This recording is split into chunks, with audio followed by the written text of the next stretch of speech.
लोग इस बात को समझने और मानने से कासिर हैं कि सना ज़ुबैर और लाइबा ज़ुबैर दो बच्चियां भारत की तरफ गईं, बॉर्डर लाइन क्रॉस की और फिर वो वापस आ गईं। अगर अभिनंदन को छोड़ दिया जाए तो हम नाराज़ होते हैं, अगर भारत इन बच्चियों को रिहा कर दे तो हम हैरान होते हैं। ये माजरा क्या है, इसके ऊपर आज बात करें। अस्सलाम वालेकुम, आप देख रहे हैं गोरखधंधा। अब्बासपुर आज़ाद कश्मीर बॉर्डर लाइन के करीब से तल्लक रखने वाली दो बच्चियां चंद रोज़ कबल लाइबा ज़ुबैर और सना ज़ुबैर बॉर्डर लाइन क्रॉस करके जो भारतीय इलाका है यानी कि मकबूजा कश्मीर, वहाँ पे पहुँच गई और भारतीय फ़ौज की तहवील में चली गई। उसके बाद सोशल मीडिया के ऊपर यह खबर बड़ी तेज़ी के साथ फैली। पाकिस्तानी दफ्तर खारजा ने भारतीय हुकाम से रब्ता किया, पाकिस्तानी टीवी चैनल्स ने भी उसको दिखाया और उसके बाद आज ऐसे हुआ कि वो बच्चियाँ जो थी वो जज्बा हैर सगाली के तहत भारत ने वापस कर दी। सवाल ये उठते हैं कि ये बच्चियाँ कैसे गईं, ये क्यों गई। किसी ने ये सवाल उठाया कि भैयों ने उनको मारा, जिसके बाद नाराज़गी के बायस वहाँ पे पहुँच के। लेकिन हमने देखना यह है कि इस सारे वाक़े की बैकग्राउंड क्या है और क्या ये बात किसी की समझ में आ सकेगी कि ऐसा हुआ क्यों था और बात यहाँ तक कैसे पहुँची और भारत ने इन बच्चियों को किस तरह से पाकिस्तान के हवाले कर दिया। अब्बासपुर से तल्लक रखने वाली ये जो बच्चियाँ हैं ये शहर में रहती हैं। इनके जो दादा जान थे वो पुंछ का इलाका जो इस वक्त मकबूजा कश्मीर भारतीय कब्ज़े में है, वहाँ से हिजरत करके आए थे और कसाब का काम करते थे यहाँ आके। फिर उसके बाद जो वालिद थे इन बच्चियों के, उनकी 1 साल पहले डेथ हो गई दिल का दौरा पड़ने के बायस, और वो भी कसाब का ही काम करते थे। जब इन बच्चियों के वालिद हयात थे तो इनके माली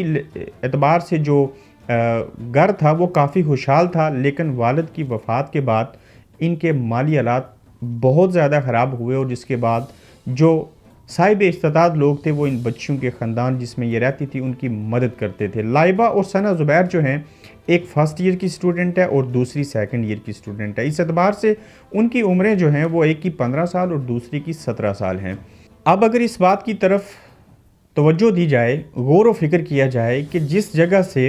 ये लड़कियाँ, जहाँ पे बाड़बंदी हुई, जहाँ पे पाकिस्तान की आर्मी मौजूद, जहाँ पे दूसरी तरफ भारतीय फ़ौज मौजूद, जहाँ पे माइंस लगे हैं, वो फट सकते थे, तो ये बच्चियाँ कैसे वहाँ पे पहुँच गईं। अगर हम आज़ाद कश्मीर की जो ये बॉर्डर लाइन है LOC, इसका अदू दरबा जो है उसके ऊपर नज़र दौड़ाएँ तो बाज़ जगह आज भी ऐसी हैं, एक तरफ जहाँ पे बाड़ लगी है, माइंस लगे हैं, फ़ौज बड़ी तादाद में मौजूद है, लेकिन वहीं पे कुछ ऐसे इलाके भी हैं जिस जगह से ये लड़कियाँ गई, चाहे वो हम अजीरा की बात करें या इस एरिए की जिस बॉर्डर से ये लड़कियाँ गई हैं, वहाँ पे उस तरह से बाड़ बंदी बिल्कुल नहीं।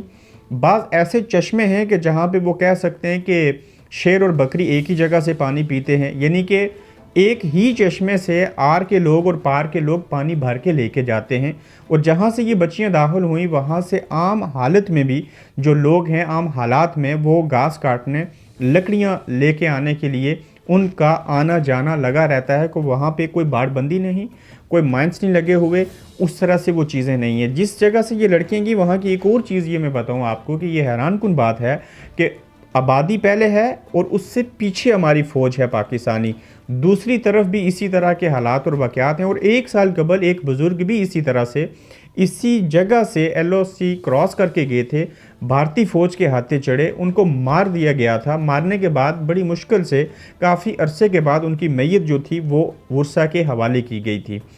अब ये बच्चियाँ, किसी ने कहा कि ये घर से नाराज़ होके गई, जबकि ऐसा नहीं है। अगर देखें तो ये लड़कियाँ यानी कि बच्चियाँ 7 से 8 किलोमीटर का जो फासला है वो पैदल चल के गई हैं, फिर भारत की हदूद में दाखिल हुई। और ये बच्चियाँ बिल्कुल बॉर्डर के पास नहीं रहती, बल्कि जहाँ जिस बॉर्डर से ये क्रॉस करके गई वहाँ से इनका घर जो है वो शहर के अंदर है और शहर से ये चल के बॉर्डर के पास पहुँची और वहाँ से उस तरफ चली गई। अब 15 और 17 साल की जो बच्चियाँ हैं, फर्स्ट और सेकंड ईयर की स्टूडेंट हैं, उनको समझ है क्या अगर फैमिली में भी कोई अनबन हो जाए तो बॉर्डर क्रॉस करके दुश्मन की तरफ जाने के बजाय वो कहीं और पे भी जा सकती थी। लेकिन उन्होंने ऐसा क्यों किया और ये ऐसा क्यों किया का जो सवाल है उसमें मुझे एक ही चीज़ ये नज़र आती है कि वहाँ पे बाड़बंदी नहीं थी, इस तरह की कोई चीज़ें नहीं थी, तो वहाँ से वो बच्चियाँ आसानी से भारत की तरफ यानी कि मकबूजा कश्मीर में चली गईं। जिसके बाद जब ये मामला सोशल मीडिया के ऊपर हाईलाइट हुआ, दूसरी तरफ वजारत खारजा ने भारतीय हुकाम से रब्ता किया, उसके बाद इन बच्चियों को तोहफे ताइफ दे के भारतीय फोर्सेस ने पाकिस्तानी हुकाम के हवाले किया और वो बाहर अफियत अपने वर्षा के पास पहुंच चुकी हैं। अब इस बात के ऊपर जितनी भी जो बातें हो रही हैं, जो सवालात उठाए जा रहे हैं, उसमें लोग ये देखते हैं कि एक तरफ तो भारत जो है उसने हमें बॉर्डर लाइन के ऊपर फायरिंग करके कितने हमारे लोग जो थे उनको शहीद किया, उनको ज़ख्मी किया, दर्जनों नहीं सैकड़ों मकानात तबाह कर दिए। अभिनंदन एक को तो हमने छोड़ा था, उसके ऊपर हम लोगों ने वावेला किया कि ऐसा नहीं होना चाहिए था, वो एक दुश्मन मुल्क से आए थे, वो हमें मारना चाहते थे, तो हुकूमत ने उसको भारत के हवाले क्यों किया था। अब ये अगर बच्चियाँ गई, उसके बाद मामला हाईलाइट हुआ, तो ये बच्चियाँ अगर वापस आ गई तो फिर भी हम इस बात के ऊपर खुश नहीं हैं। हम ये सवाल उठाते हैं, इस तरह के सवालात पूछते हैं कि शायद ये कोई प्लांटेड काम था, आखिर ये प्लान था, तो इसका जवाब कोई दे सकता है कि इस प्लान का किसको फ़ायदा होना था और ऐसा क्यों करते। हाँ, ये बात ज़रूर है कि इस बॉर्डर लाइन से कोई भी शख्स जो है वो घास काटने की गर्ज से, पानी लेने की गर्ज से, लकड़ियाँ काटने की गर्ज से, बाज़ जगह ऐसी हैं जहाँ पे माइंस नहीं है, बाड़बंदी नहीं है, आप लोग वहाँ से एक जगह से दूसरी तरफ जा सकते हैं और ऐसा होता भी रहा। तो सवाल जितने भी उठे, मगर उनका जवाब मेरी नज़र में यही है कि भारत ने इन बच्चियों को जब हमारे हवाले कर दिया तो ये एक पॉजिटिव चीज़ है और ऐसा होना भी चाहिए। और अगर इन केस इन बच्चियों को मार के वापस करते तो फिर भी वो हमारा दुश्मन था, अगर उन्होंने इन बच्चियों को इस तरफ बेच दिया फिर भी वो हमारा दुश्मन है। लेकिन इस दुश्मनी में और इस तरह के नामसाद हालात में अगर कोई पॉजिटिव चीज़ हो जाती है तो हमें उसको अप्रिशिएट करना चाहिए और उसको ये नहीं देखना चाहिए कि हमने अभिनंदन को छोड़ा था तो उन्होंने इनको छोड़ दिया। हाँ, हर बंदे का अपना जहन है, अपनी सोच है, वो उसके ऊपर कुछ भी कह सकता है। लेकिन एक बात हैरानगी की ज़रूर है, जो कि 7 से 8 किलोमीटर शहर से चल के बॉर्डर को क्रॉस करके दूसरी तरफ चले जाना, ये हैरानकुन वाक़या। और ये रीज़न कि किसी ने डोमेस्टिक वायलेंस जो फैमिलीज़ के अंदर होता है उसकी वजह से ये बच्चियाँ चली गई,